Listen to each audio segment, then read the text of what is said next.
اتنے میں حضرت موسیٰ علیہ السلام کے پاس دوسرا فرشتہ آیا۔ حضرت موسیٰ علیہ السلام نے اس سے پوچھا کہ تم کہاں سے آئے ہو؟ تو اس نے جواب دیا کہ میں زمین کے 7ویں طبق سے آپ کے پاس حاضر ہوا ہوں۔ حضرت موسیٰ علیہ السلام نے پہلے فرشتے سے پوچھا 7ویں آسمان میں تمہارے قریب کون تھا؟ فرشتے نے جواب دیا میرے قریب میرا رب تھا۔ حضرت موسیٰ علیہ السلام نے زمین سے آنے والے دوسرے فرشتے سے پوچھا تمہارے قریب کون تھا؟ اس نے جواب دیا میرے قریب میرا رب تھا۔ تو اس سے یہ معلوم ہوا کہ بلندیوں کی انتہا ہو یا گہرائیوں کی انتہا، اللہ رب العزت ہر جگہ موجود ہے۔ ناظرین، راس الجالوت اب تھوڑا گھبرا گیا تھا۔ یہ دیکھ کر کے حضرت علی علیہ السلام نے اس کے سوالوں کے جواب اس کی کتاب سے ہی دے دیے تھے۔ اب اس نے حضرت علی علیہ السلام سے تیسرا سوال پوچھا کہ اے علی یہ بتائیں کہ وہ کون سی چیز ہے جو خدا کے قریب نہیں ہے؟ حضرت علی علیہ السلام نے فرمایا کہ ظلم ایک ایسی چیز ہے جو میرے رب کے قریب نہیں ہے۔ ناظرین، اب راس الجالوت نے بار بار شکست کھانے کے بعد اپنے سوالوں کا زاویہ بدل لیا۔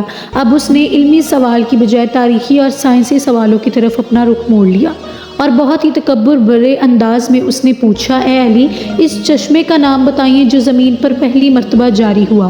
حضرت علی علیہ السلام بولے کہ اس چشمے کو چھوڑو، پہلے یہ بتاؤ کہ تمہارے دل میں کیا ہے، اور تمہارے دل میں یہ ہے کہ وہ چشمہ بیت المقدس کی ایک چٹان کے نیچے ہے؟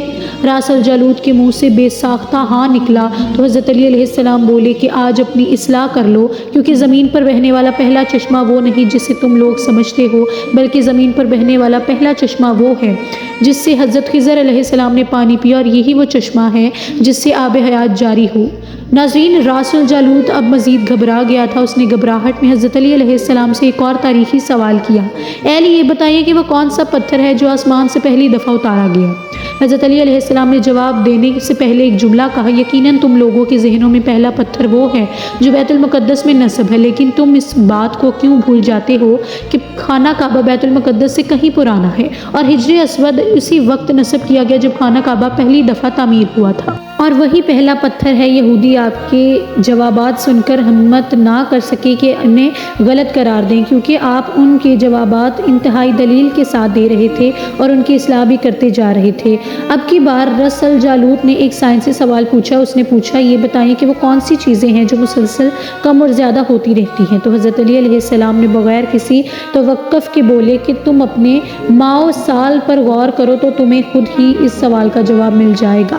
راس الجالوت نے پوچھا وہ کیسے؟ آپ نے فرمایا کوئی دن اگلے دن کے برابر نہیں ہوتا، اسی طرح گزشتہ رات اگلی رات کے برابر نہیں ہوتی، یہی وہ دو چیزیں ہیں جو مسلسل کم اور زیادہ ہوتی جا رہی ہیں۔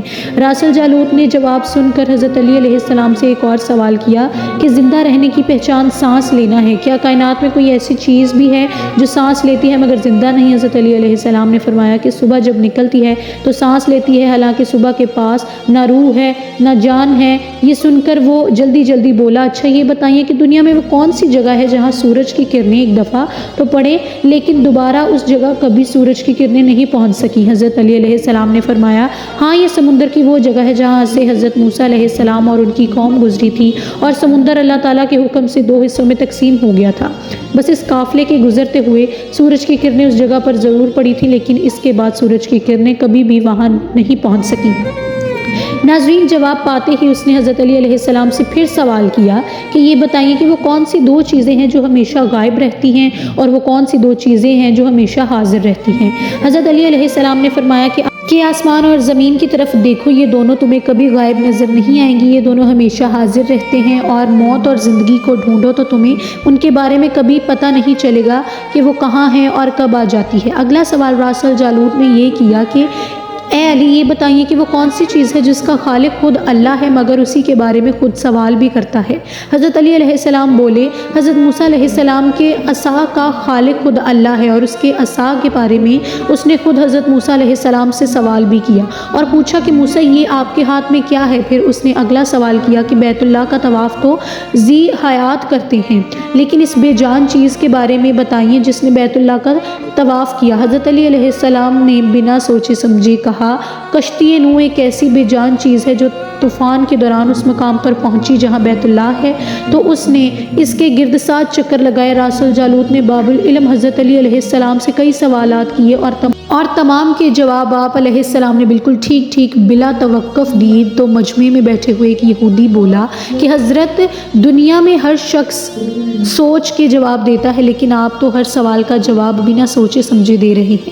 حضرت علی علیہ السلام نے اس کے سوال کے بدلے اس یہودی سے ایک سوال کیا، بتاؤ تمہارے ہاتھ میں کتنی انگلیاں ہیں؟ اس نے فوراً جواب دیا 5۔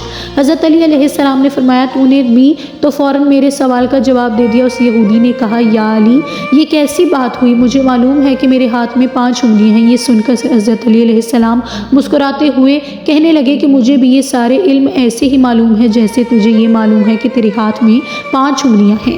یہودی نادان نہیں جانتے تھے کہ باب العلم کے پاس کائنات کے رازوں کا علم ہے، لیکن جب انہیں تمام سوالات کے جوابات ٹھیک ٹھیک مل گئے تو راس الجالوت سمیت تمام گروہ نے کلمہ پڑھا اور سب کے سب دائرہ اسلام میں داخل ہو گئے۔ ایک دفعہ ایک شخص نے وصیت کی کہ اس کے 17 اونٹ اس کی 3 بیٹوں میں اس طرح تقسیم کیے جائیں کہ میرے بڑے بیٹے کو کل تعداد سے آدھے اونٹ ملیں، درمیان والے کو کل اونٹوں کا تیسرا حصہ، جبکہ سب سے چھوٹے بیٹے کو کل تعداد کا 9واں حصہ ملے۔ اس شخص کے فوت ہو جانے کے بعد شہر بھر کے صاحبان دانش بیٹھ کر سوچتے رہے کہ وصیت کے مطابق اونٹوں کی تقسیم کیسے کی جائے۔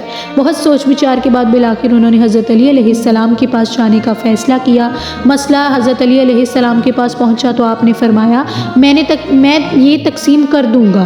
آپ علیہ السلام نے ایک اونٹ کو اپنی طرف سے کل تعداد میں مستار ملایا، اب کل اونٹ 18 ہو گئے۔ پھر آپ علیہ السلام نے یوں تقسیم فرمائی کہ جیسے کل اونٹ 18 ہوئے تو پہلے بیٹے کو کل اونٹوں کا آدھا حصہ یعنی 9 اونٹ دیے جائیں گے، اور درمیان والے بیٹے کو 6 اونٹ دیے جائیں گے، اور تیسرے بیٹے کو 2 اونٹ دیے جائیں گے۔ اس طرح کل اونٹ تقسیم شدہ 17 ہو گئے۔ اس کے بعد آپ علیہ السلام نے اپنا ادھار دیا ہوا اونٹ واپس لے لیا۔ یہ تھی ناظرین حضرت علی علیہ السلام کی ذہانت کہ جن کے سامنے کوئی بھی بات ناممکن نہ تھی۔ اللہ پاک ہمیں بہتر عمل کرنے کی توفیق عطا فرمائے اور ہمیں نیکوکاروں میں شامل کریں، آمین۔ ناظرین کرام، کامنٹ سیکشن میں لبیک یا حسین اور یا علی مدد ضرور لکھ کر جائیے گا۔ امید کرتی ہوں کہ آپ کو آج کی ہماری ویڈیو پسند آئی ہوگی اور ایسی کوئی تعجب والی بات ہم نے نہ کی ہوگی جس سے آپ کو یوں لگا ہو کہ ہم دین کے خلاف یا کوئی غلط بات کر رہے ہیں۔